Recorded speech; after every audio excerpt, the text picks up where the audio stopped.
জুবিন গাৰ্গে পৰীক্ষা দিয়াৰ সময়ত হঠাৎ বহি কিয় ফালি পেলাই দিছিল? অসমৰ এজন জনপ্ৰিয় কণ্ঠশিল্পী জুবিন গাৰ্গে হঠাৎ পৰীক্ষা দিয়াৰ সময়ত কিয় পৰীক্ষাৰ বহীখন ফালি পেলাই দিছিল? আপোনালোকে এই কথাষাৰ আজিলৈকে শুনা পাইছে নেকি যে জুবিন গাৰ্গে পৰীক্ষা দিয়াৰ সময়ত কিয় বহি ফালি পেলাই দিছিল? জুবিন গাৰ্গে এদিন পৰীক্ষা দি আছিল আৰু পৰীক্ষা দিয়াৰ সময়ত জুবিন গাৰ্গে যে নিজে পৰীক্ষা এতিয়া শেষ কৰি এঘণ্টা পৰীক্ষা দিয়াৰ পিছত জুবিন গাৰ্গে কৈছিল যে মই আৰু পৰীক্ষা নিদিওঁ, মই এতিয়া ওলাই যাম। অসমৰ এজন জনপ্ৰিয় কণ্ঠশিল্পী জুবিন গাৰ্গে এই আপোনালোকে এই কাহিনীটো শুনা পাইছে নেকি? যদি শুনা নাই আপোনালোকে ভিডিঅ'টো সম্পূৰ্ণ শেষলৈকে চাব। যদি সম্পূৰ্ণ শেষলৈকে চাই আপোনালোকক মই আজি দেখুৱাম, আপোনালোকক শুনাম যে জুবিন গাৰ্গে সেই সময়ত কি কৰিছিল আৰু আজি কিয় জুবিন গাৰ্গ এজন অসমৰ জনপ্ৰিয় কণ্ঠশিল্পী।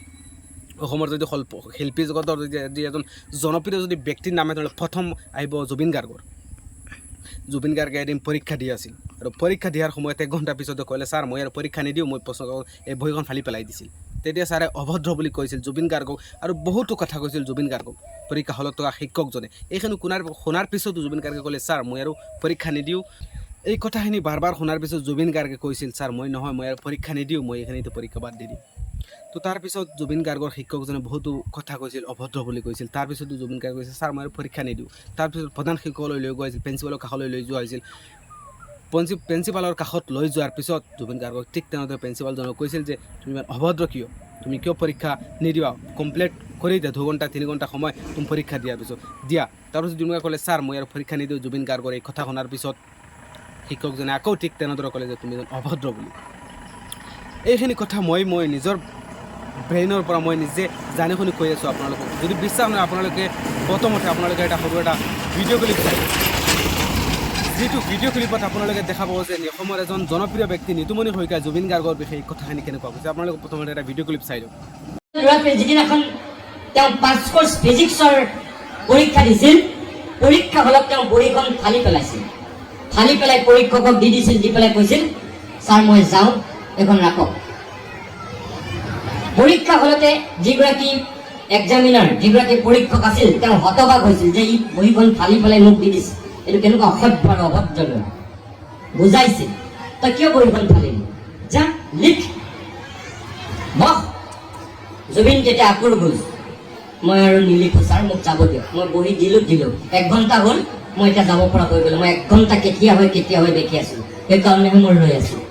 3 ঘণ্টাৰ ভিতৰত 1 ঘণ্টা হোৱাৰ সময়ত পৰীক্ষা হলতে বহীখন ফালি পৰীক্ষকক দিয়া ল'ৰাটোকনো কোন মানুহে বাৰু ভাল ল'ৰা বুলি ভাবিব কওক?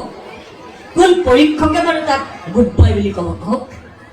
স্বাভাৱিকতে সেই সময়ত পৰীক্ষকৰ দৃষ্টিত এটা অসভ্য আৰু অভদ্ৰ ল'ৰা। তেওঁ উপায় নাপাই প্ৰিন্সিপালৰ ওচৰলৈ লৈ গৈছিল আৰু প্ৰিন্সিপালেও জুবিনক তেতিয়া বুজাইছিল, তই বহীখন কিয় ফালিলি, যা লিখ, 2 ঘণ্টা সময় আছে। আৰু জুবিন নিজৰ স্থিতিত আকুৰ বুজ, নাই মই পৰীক্ষা নিদিওঁ বুলি কৈছিল, নিদিওঁ আৰু ছাৰ মোক যাবলৈ দিয়ক, মই নিলিখো মানে মই জীৱনত আৰু পৰীক্ষাত কেতিয়াও নবহোঁ আৰু একো নিলিখোঁ। আৰু এইটোৱে মোৰ শেষ পৰীক্ষা। বুজাই বহাই নোৱাৰিলে, যাবলৈ দিলে। পৰীক্ষক আৰু প্ৰিন্সিপালে সেই সময়ত ভাবিছিল আটাইতকৈ এইটো এটা মস্ত অলগদ্ধ আৰু অসভ্য ল'ৰা। কিন্তু জুবিনে নিজক বুজি পাইছিল, আচলতে সি কি কৰি আছে, নিজক চিনি পাইছিল। সেইকাৰণে হয়তো পৰীক্ষা হলত বহীখন ফালি পৰীক্ষকক দি ওলাই গুচি আহিছিল। আৰু আজি গোটেই অসমৰ সংগীত জগতৰ আটাইতকৈ জনপ্ৰিয় এতিয়া গায়কজনী, শিল্পীজনী হৈ আছে জুবিন গাৰ্গ। উঠি অহা প্ৰজন্মৰ কাৰণে হাৰ্টথ্ৰব। আপোনালোকে নিশ্চয় নিতুমণি শইকীয়াৰ এই ভিডিঅ' ক্লিপটো আপোনালোকে দেখিছে যে নিতুমণি শইকীয়াই জুবিন গাৰ্গক বিষয়ে এইখিনি কথা কৈছিল। আৰু এইখিনি কথা আপোনালোকে প্ৰথমবাৰ শুনিছে নেকি? যদি প্ৰথমবাৰ শুনিছে, ভিডিঅ'টো শ্বেয়াৰ কৰি দিয়ক।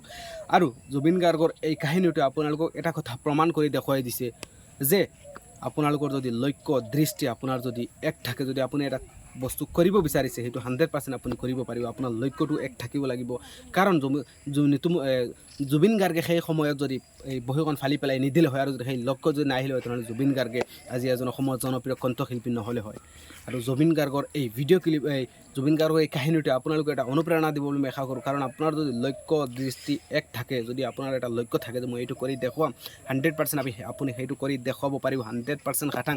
কাৰণ অসমৰ জনপ্ৰিয় কণ্ঠশিল্পী জুবিন গাৰ্গৰ এই কাহিনীটো আপোনালোকে যদি শুনিছে, আপোনালোকে এইটোৰ পৰা এটা বস্তু আপোনালোকে নিশ্চয় শিকিব পাৰিছে যে আপোনাৰ লক্ষ্য দৃষ্টি যদি থাকে আপুনি যদি এটা বস্তু কৰিব বিচাৰিছে সেইটো আপুনি 100% কৰিব পাৰিব আপুনি সেই লগত কাম কৰিব লাগিব সেই সময়ত যদি জুবিন গাৰ্গে ভাবিলে হয় নহয় মই কণ্ঠশিল্পী নবনো মই বেলেগে কিবা বনিম সেইটো জুবিন গাৰ্গ বনিলে হয় কাৰণ সেই লাইনতে সেই স্থানতে সেই স্তৰতে জুবিন গাৰ্গে কাম কৰি আছিল আৰু সেই স্তৰতে জুবিন গাৰ্গে কাম কৰি থকাৰ কাৰণে জুবিন গাৰ্গ আজি এজন অসমৰ জনপ্ৰিয় কণ্ঠশিল্পী হৈ পৰিছে তো আপোনালোকে যদি ভিডিঅ'টো প্ৰথমবাৰ চাইছে আপোনালোকে ভিডিঅ'টো বেছি বেছিকৈ শ্বেয়াৰ কৰি দিয়ক আন 10জনক দেখাৰ সুযোগ কৰি দিয়ক যাতে জুবিন গাৰ্গৰ বিষয়ে যিখিনি কথা বহুতে নাজানে এইখিনি আজি জানিব পাৰে আৰু এইখিনি আপোনালোকক ভাবোঁ মই এটা অনুপ্ৰেৰণা দিব এই কথাখিনি জুবিন গাৰ্গৰ এই কাহিনীটোৱে যদি আপোনালোকৰ যদি এনেধৰণৰ কিবা আপোনাৰ লগত হৈ গৈছে আপুনি কিবা বস্তু চেক্ৰিফাইচ কৰি আছে যে মই এইটো বাদ দি এইটো কৰিম এইটো কৰিম সেইটো আপুনি 100% কৰক আপোনাৰ যিটো দৃষ্টিৰ লক্ষ্য আপুনি এক ৰাখি আপুনি কাম কৰক সেইটো আপুনি স্থান গৈ 100% আপুনি এদিন হ'লেও পাব আপুনি বহুতো যদি আপুনি কিবা এটা ভাল বস্তু কিবা কৰিব বিচাৰিছে আপুনি বহুতো বস্তু চেক্ৰিফাইচ কৰিব লাগিব বহুতো বস্তু আপুনি এৰি যাব লাগিব বহুতো মানুহৰ কথা শুনিব লাগিব কিবা এটা যদি বস্তু আপুনি নিজে কৰি আছে বহুত আপুনি আপোনাৰ লক্ষ্যমতে কাম কৰিছে আপুনি 100% এদিন আপোনাৰ লক্ষ্যত উপনীত হ'ব বুলি মই আশা কৰোঁ তো এইখিনি আছিল মই আজি ভিডিঅ'টোৰ উদ্দেশ্য যদি আপোনালোকে আজি ভিডিঅ'টো ভাল লাগিছে আপোনালোকে ভিডিঅ' বেছি বেছিকৈ শ্বেয়াৰ কৰি দিব আৰু সম্ভৱ হ'লে মোৰ পেজটো ফ'ল' কৰি দিব দ্য আফতাব ব্লগছ ইউটিউবত চালে ইউটিউব চেনেলটো ছাবস্ক্ৰাইব কৰি দিব আৰু সম্ভৱ হ'লে আপোনালোকে এটা কমেণ্ট কৰি আপোনালোকৰ মন্তব্য জনাই দিব ধন্যবাদ আসসালামু আলাইকুম জয় আই অসম